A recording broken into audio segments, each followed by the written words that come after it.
Seorang anak muda di Jeddah sempat tervonis di pengadilan, akan divonis di pengadilan karena banyak indikasi, bukti-bukti kalau dia berbuat salah, padahal dia terzalimi. Maka dia menelpon kepada seorang syekh yang saya kebetulan dengar ceramahnya disampaikan tentang kisah ini. Dia bilang, saya pun telepon syekh dan saya berkata, syekh, saya 1 jam lagi nih akan divonis di penjara 10 tahun. Ini luar biasa dan saya tidak punya bukti. Saya harus lakukan apa nih? Kata syekhnya, kamu masih punya orang tua yang hidup gak? Dia bilang, masih ada ibu saya. Kalau ayah saya sudah meninggal.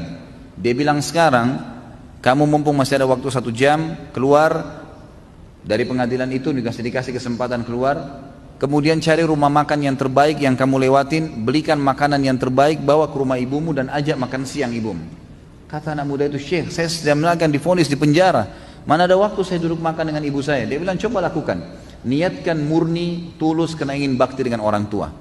Maka anak muda ini pun melakukannya. Setengah jam kemudian kata syekhnya, dia telepon saya sambil bersyukur kepada Allah, alhamdulillah syekh, jazakallahu khair, semoga Allah balas anda dengan kebaikan.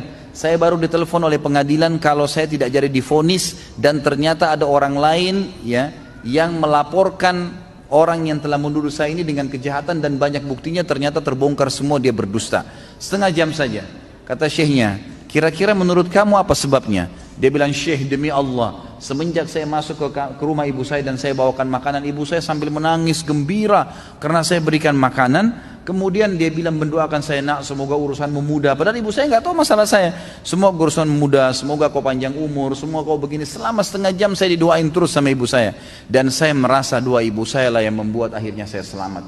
Kata syekhnya, begitulah orang berbakti dengan orang tua. Jangan disia-siakan teman-teman sekalian. Antum ini di Jakarta banyak perantau. Luar biasa, begitu sudah mulai punya penghasilan, mulai punya motor, mulai punya mobil, yang dipikirin hanya istrinya, atau perempuan mungkin akhwat hanya memikirkan suaminya, orang tuanya di kampung dilupain. Oh gampang, orang tua saya kan tidak pernah nuntut apa-apa. Emang orang tua nggak bakal nuntut. Orang tua yang baik itu tidak akan pernah mau nuntut, walaupun mungkin mereka nggak punya makanan di kampung sana, mereka nggak bakal telepon anaknya, nggak mau susahin. Tapi kitanya harus bisa pengertian.